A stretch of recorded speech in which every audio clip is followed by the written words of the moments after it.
On joue à Paris mercredi. On a fait une réunion jeudi matin qui est assurément corrélée à notre actualité un peu malheureuse puisqu'on a perdu à Paris. Après c'était off. On s'est entraîné, on s'entraînera 2 fois vendredi, 1 fois samedi et puis le match avec 3 séances vidéo en amont de ce match-là pour le préparer parce qu'effectivement il est important, qu'il y a plein de choses à voir, qu'on n'a pas beaucoup de temps pour le préparer et que de ce match-là pourra dépendre, je le crois, pour beaucoup notre qualification en quart de finale. Mon travail reste toujours le même. On joue Fleury, on fait 3-4 séances vidéo, on fait Esbjerg, on fait 3-4 séances vidéo. À la limite, c'est la semaine qui va valider ou pas notre tableau de marche, mais on ne change jamais rien et on est content de ça. Qu'on soit à domicile ou à l'extérieur, à minimum, on a 3 séances vidéo pour préparer l'adversaire et vraiment en interne, on se gargarise clairement d'avoir la même préparation, de passer le même temps. Mon staff et moi. On a toujours 5 matchs à observer pour poser un montage vidéo et je le dis, qu'on joue Fleury ou qu'on joue Esbjerg ou qu'on joue Brest, notre routine elle reste exactement la même, on a sensiblement le même nombre de séquences à montrer, on y passe le même temps dans ce souci de clairement montrer que les matchs se suivent et se ressemblent pas forcément. On est content de valoriser l'adversaire avec une préparation identique. J'ai pas pour habitude de bouleverser nos habitudes eu égard de l'importance ou pas du match parce que ça serait, je crois, galvauder ce que j'essaie de mettre en place au quotidien, à savoir tous les matchs sont importants. Esbjerg n'est pas plus important que Fleury ne l'était il y a quelques temps ici, donc voilà, on essaie de vivre là-dedans. Ouais, ça passe. Il n'y a que, à mon avis, dans ce condition-là que ça passera, avec légèreté, spontanéité, ambition, et avec la certitude que les choses ne seront pas simples et que si on veut être prêt à le gagner, il va falloir être prêt à souffrir et à s'engager. On s'arrête là, on se retrouve demain, mesdemoiselles.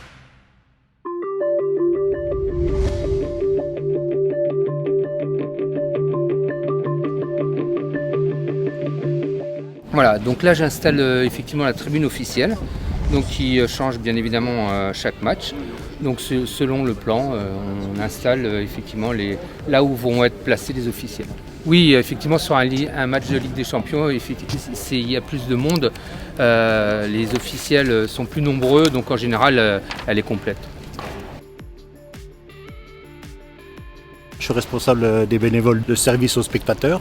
Notre rôle de bénévole ne s'arrête pas uniquement au match, il y a encore beaucoup de travail à l'issue du match, des montages du Jaffor, des montages des stickers et tout ce qu'on avait mis en place avant le match.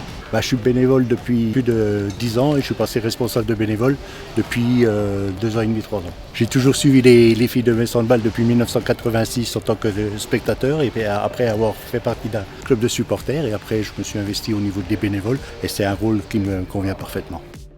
Alors en fait, les arènes sont une salle de spectacle, les matchs de Metz Handball s'y déroulent, donc on part d'une salle qui n'est pas à nos couleurs et l'objectif à chaque match, c'est de mettre en place toute la signalétique et toute l'image de Metz Handball pour en faire notre lieu de match. Et donc du coup, effectivement, on est avec une équipe de bénévoles à chaque match, on est entre 60 et 70 bénévoles à chaque match. C'est effectivement différent, le cahier des charges est compliqué à gérer sur un match de Ligue des Champions, on est déjà beaucoup moins libre. On a un délégué qui est sur place pour vérifier que tout se passe bien. Et là, en plus de ça, on a un parrainage de match avec un de nos partenaires, donc on est encore plus vigilant pour que tout se passe bien.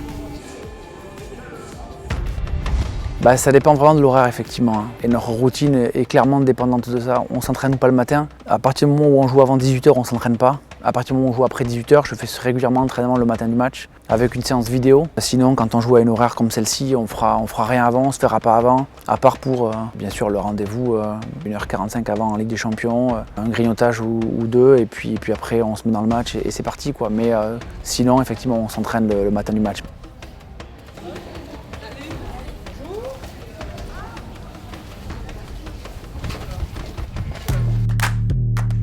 Alors on a un public très fidèle, c'est un public qui est très attaché à l'équipe, qui est capable d'être très critique envers son équipe, mais qui aime bien châtie bien, parce que ce sont des amateurs de handball, et dans les moments difficiles, on a un match important ce week-end, encore une fois avec une équipe qui est aujourd'hui avec un certain nombre de blessés, je suis sûr qu'on pourra compter sur lui. Parce qu'on aime nos Messines, on aime le sport féminin, et puis on souhaitait faire découvrir le handball à nos 2 filles. Quand j'étais jeune à l'école, j'ai fait du handball en assu, à l'époque ça s'appelait comme ça.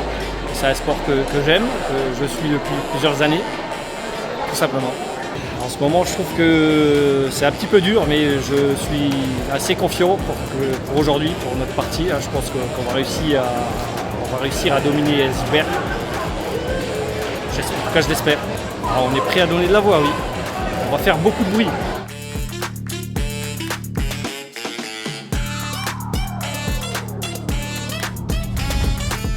Ça va être un match très difficile, mais je suis impatiente de voir comment on va réagir parce qu'on n'a jamais joué contre Iceberg, mais on connaît pas mal de leurs joueuses. On est sur 2 défaites, on a perdu en Ligue des Champions à Bucarest et on a perdu là en championnat. Ça nous tient à cœur de frapper fort.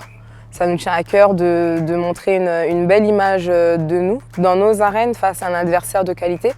Parce qu'Iceberg est une belle équipe qui, entre guillemets, crée la surprise, on va dire, en Ligue des Champions. Et ça va être un défi parce que c'est une équipe qui court beaucoup, qui est une très bonne équipe contre-attaquante. Si on veut gagner ce match-là, il va falloir aller les chercher parce qu'on sait qu'Iceberg est aussi une équipe qui est solide à l'extérieur. Donc voilà, moi je suis très impatiente en tout cas de jouer ce match-là, de retrouver nos arènes et de renouer avec la victoire.